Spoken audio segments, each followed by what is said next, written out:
Proposals to ban cars from parts of towns and cities as part of a green travel campaign may lead to job losses and shop closures, a leading motoring group warns. A national task force aiming to boost cycling and walking has recommended a raft of measures, now under consideration by Transport Scotland, that include outlawing vehicles from specified areas, as well as introducing road user charges and workplace parking levy. It also wants cars banned from parts of some urban roads to make way for bikes and buses. The task force's report admits the recommendations will lead to decisions that are unpopular but right, saying it wants behavior change programs to convince drivers who refuse to leave their cars at home.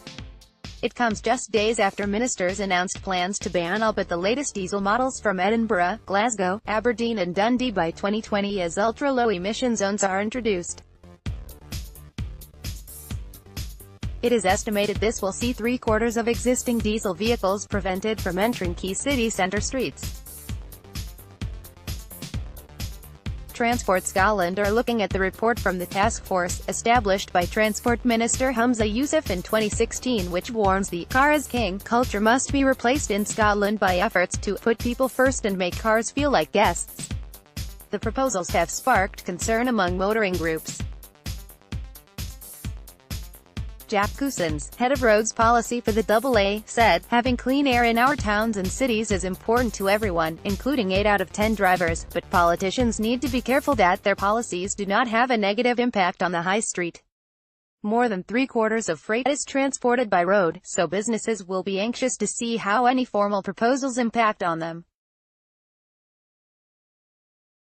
If it leads to increased consumer costs, job losses or shops and businesses closing, it could create a much bigger economic problem." The task force report calls for a multi-million-pound rise in funding for the plan, diverting funds from roads to improving cycle paths and bus and train services. Looking at measures to discourage drivers, the report says, a policy of reducing urban traffic and transferring carriageway space to active travel should be considered, including workplace parking levy, road user charging and encouraging more car sharing. It adds, many travel-related policies create incentives for the use of cars through low-cost or free parking, subsidized travel and business mileage. The introduction of road pricing and workplace parking levies should be considered to emphasize the cost of car use as opposed to the use of public or active travel. But Neil Gregg, Director of Policy at the Institute of Advanced Motorists, said, "Public transport is not attractive to many people and walking or cycling does not work if you live in the suburbs, or have to get across the city." A Transport Scotland spokesman said, "The Scottish Government has a clear policy against the use of road pricing and tolls, which is why we abolished tolls on the Forth and Tay Road bridges."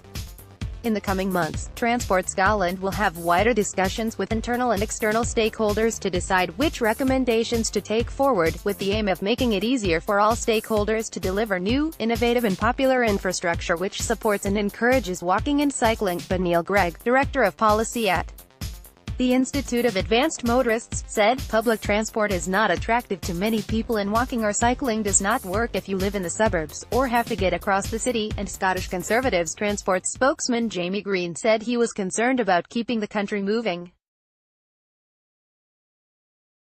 He said, "There is nothing wrong with encouraging active lifestyles and cleaner air in cities.